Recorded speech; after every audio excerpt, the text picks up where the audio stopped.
Vamos en esta sección a desarrollar ahora el método de Newton, ¿sí? Y vamos a hacerlo desde el punto de vista de matemática, tal y como está conceptualizado este método, calculando la primera derivada. Hay que recordar que bueno, el método en un lenguaje de programación no es tan simple.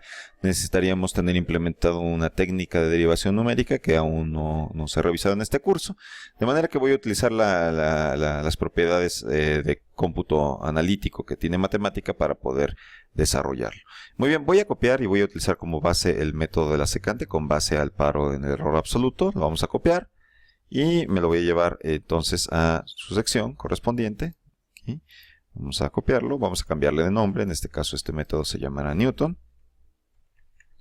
¿Sí? ¿Y qué cambios tendría que hacer? Bueno, la primera cosa que tengo que hacer es que ini ya no es una pareja, ¿no? En este método solamente se da un punto, así que voy a llamarlo directamente a. O puedo seguir llamándolo ini para no modificar mucho la escritura, ¿sí? Ya que de otro modo, recuerden que las variables de entrada no se pueden modificar. Tendría problemas para hacer la sobreescritura de los valores en a. Entonces, bueno, voy a seguir manejando ini, pero hay que entender que ya no es una pareja. Es decir, esta parte que está aquí ya no la voy a necesitar. En lugar de ello solamente voy a poner un punto, voy a borrar entonces el segundo y ya no tengo que extraer nada de una lista. Simplemente ini es exactamente un valor numérico. El resto es prácticamente idéntico, ¿sí? No hay un criterio en este caso de sustitución. O el criterio de sustitución es muy simple. Básicamente lo que vamos a hacer todo el tiempo es a sustituir a por el valor xmn que se está calculando. Y bueno, también ese valor xmn pues cambia de forma, ¿no? Entonces, en lugar de tener aquí el recíproco de la pendiente, lo que vamos a tener que hacer es dividir entre el valor de la derivada. Bueno, para eso será conveniente calcularlo primero. Aprovechando que matemática pues me permite hacerlo, voy a calcular una función fp que depende de x, y eso va a ser justamente la derivada analítica de esta función, la primera derivada, luego con el comando habitual para hacer la derivación, y entonces puedo utilizarlo ya directamente. Esta función puede ser ahora evaluada en a y voy a utilizarla en este punto. Entonces ahora pondría fp de a en esta manera, ¿sí? Y vamos a colocar aquí entonces la función como tal, o este nombre, como una de las variables locales.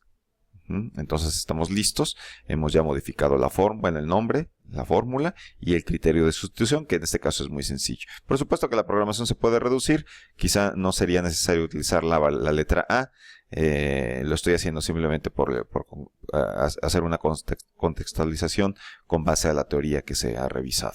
Entonces tenemos ya listo nuestro método de Newton basado en un paro que está fundamentado en el error absoluto. Lo voy a ejecutar y vamos a recurrir a uno de los ejemplos que ya hemos revisado. Por ejemplo, vamos a poner que queremos calcular la segunda raíz de la que hemos estado hablando. ¿De acuerdo? Vamos a tratar de hacerlo aquí. Ahí está. Entonces voy a copiar esta sección.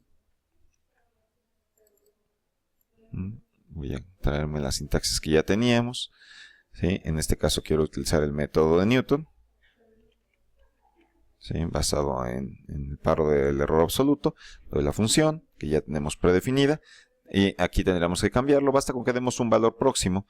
El valor próximo pues puede ser 1.6, 1.7. Me voy a basar en lo mismo. El método tiene las mismas propiedades que el método de la secante, es suficientemente rápido. Y bueno, tendremos que tener cuidado. Estoy tratando de calcular 100 dígitos, así que bueno, pues para evitar los errores que habíamos tenido en la técnica anterior, en donde ponía un número muy modesto de dígitos, voy a dejar los 200 dígitos. Y en este caso, pues vamos a ver cómo se comporta el método. Una de las cosas que puedo ver es que, bueno, a pesar de todo, estoy yéndome hacia una raíz posterior. Vamos a revisarlo. Obtengo 2.11. ¿Sí? La gráfica estaba en el método de bisección. Vamos a volver a hacer la gráfica. Me voy a ir a graficar hasta 2.2 y podemos ver que efectivamente hay una raíz en 2.11 aproximadamente.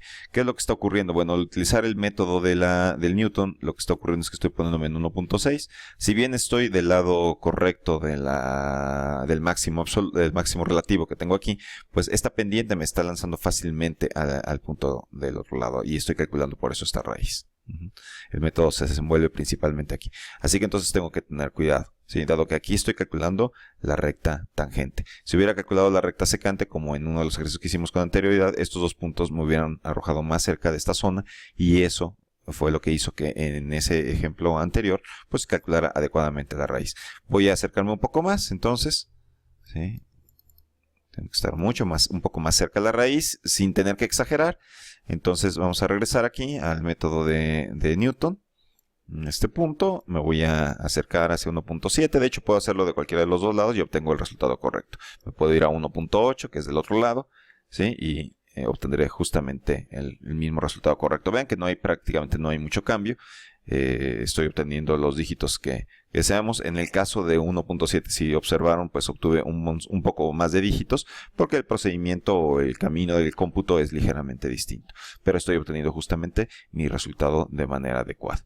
Y bien, esta es una implementación muy simple del método de Newton. Debe recordarse que este método de Newton puede sufrir modificaciones. En un lenguaje de programación, pues por supuesto no puedo calcular la derivada analítica, y dado que tampoco queremos hacer esta parte analítica de manera personal, pues tendríamos que implementar ya sea una técnica de derivación numérica que me permita entonces calcular este valor de la primera derivada en el punto A, o bien hacer una modificación muy similar en donde se da un punto y utilizar la técnica del método de la secante de manera que el segundo punto se calcule muy próximo al primero. Es decir, nosotros podríamos modificar el método de la secante, dar solamente un punto aquí, y el punto B se podría calcular como A más o menos un valor pequeño, ¿sí? Eso va a implicar que sería muy conveniente que al interior del while el valor de ese incremento, ¿sí?, disminuyera. Si no hacemos esto, si el valor de h no es pequeño, estaríamos introduciendo un error muy grande que no nos permitiría, nos impediría aproximarnos cada vez más a la raíz, ¿no? Y entonces la implementación pues requiere de algunos otros cuidados que tiene que ver con la convergencia, ¿sí? Y funcionaría bastante bien. Entonces el mismo método de la secante puede funcionar como un método de Newton, ¿sí?, si modificamos justamente este tipo de comportamiento, y además lo estaríamos haciendo mucho más adecuado para lo que sería un lenguaje clásico de programación. Aquí estamos utilizando pues básicamente algunas de las potencialidades de matemática para calcular analíticamente las derivadas, pero en la generalidad no sería justamente esa la situación, y el método de Newton debería de programarse de una manera diferente. Muchas gracias.